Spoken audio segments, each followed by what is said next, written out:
Welcome to this explainer.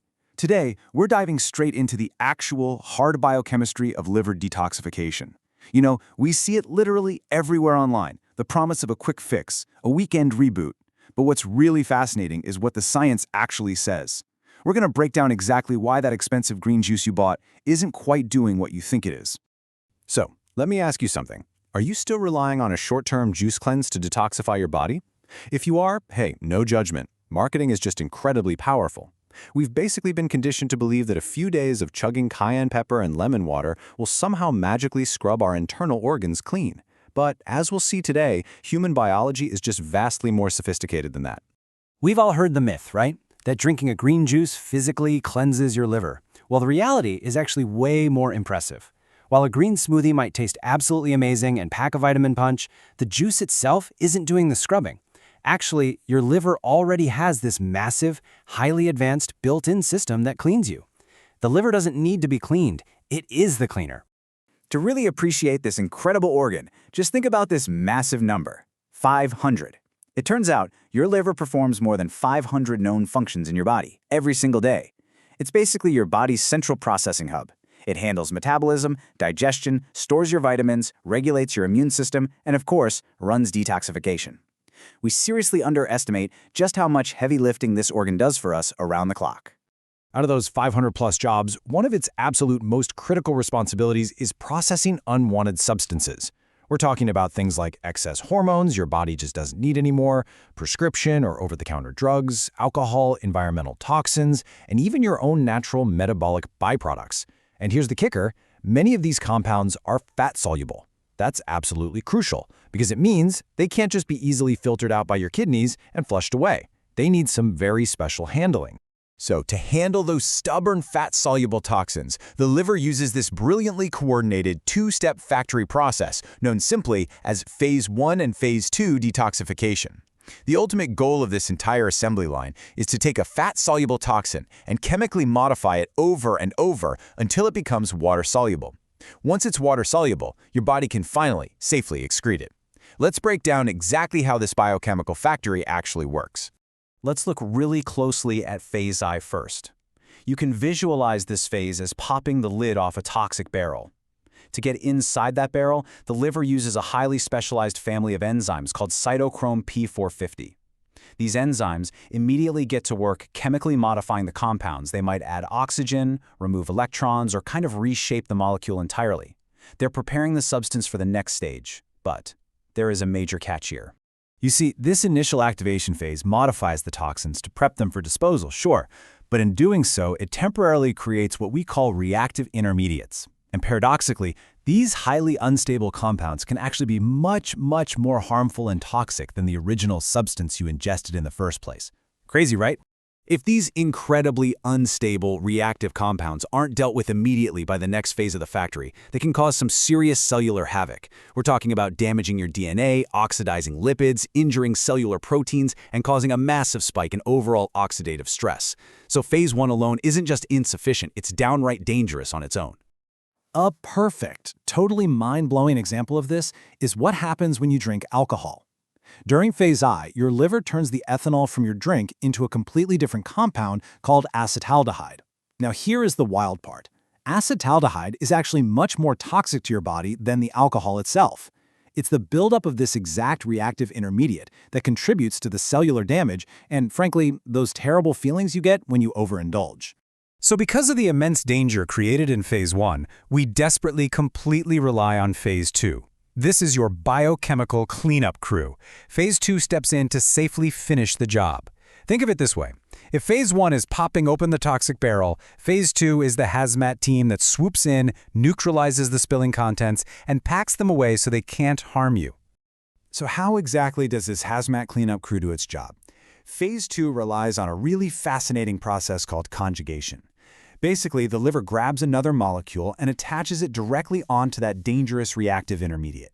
By binding this new molecule to the toxin, the liver successfully neutralizes the threat. It makes it far less reactive and, most importantly, much more water-soluble. And the cleanup crew doesn't just rely on one single tool either. They use 3 main pathways to get this done.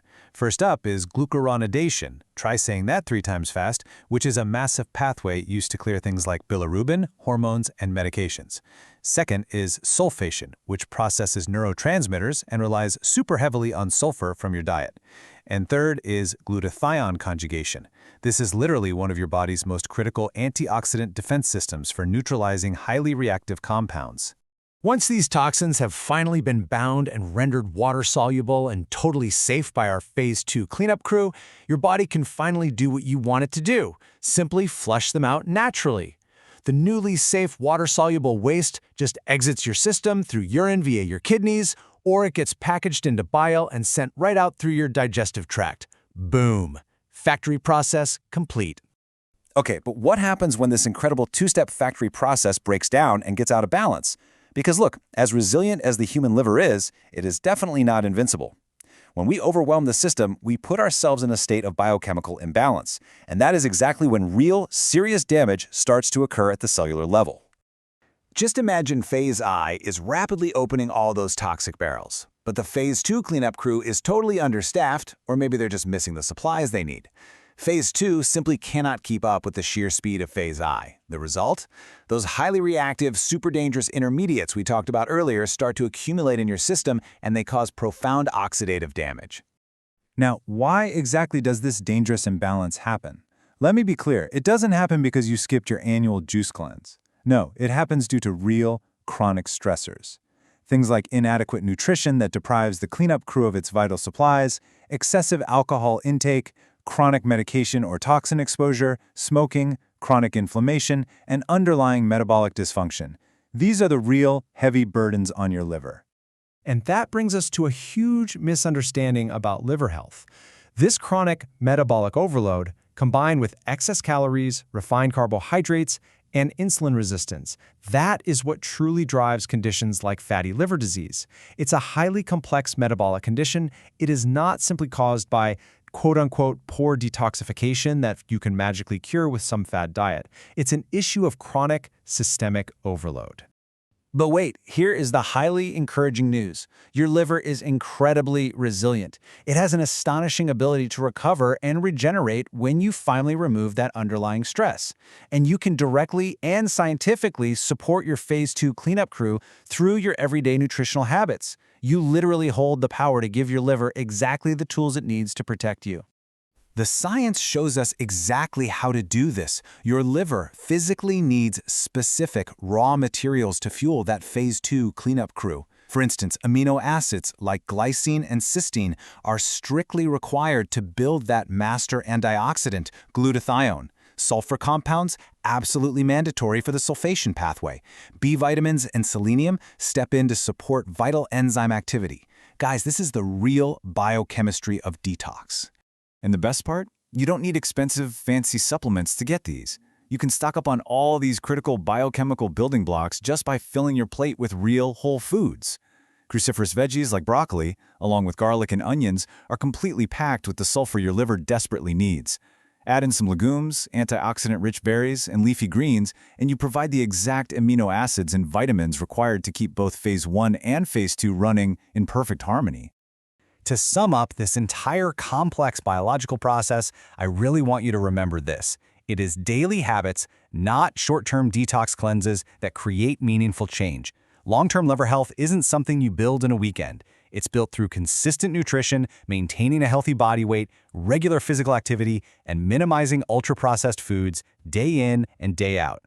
So, as we wrap up this explainer, I want to leave you with a clear focus. Instead of buying yet another marketed detox juice or trying some exhausting crash cleanse, ask yourself this: what real, daily dietary habit will you change today to truly supply and support your liver's built-in, magnificent internal cleanup crew? Because the power is quite literally on your plate. Thanks so much for joining me on this deep dive, and I will catch you on the next one.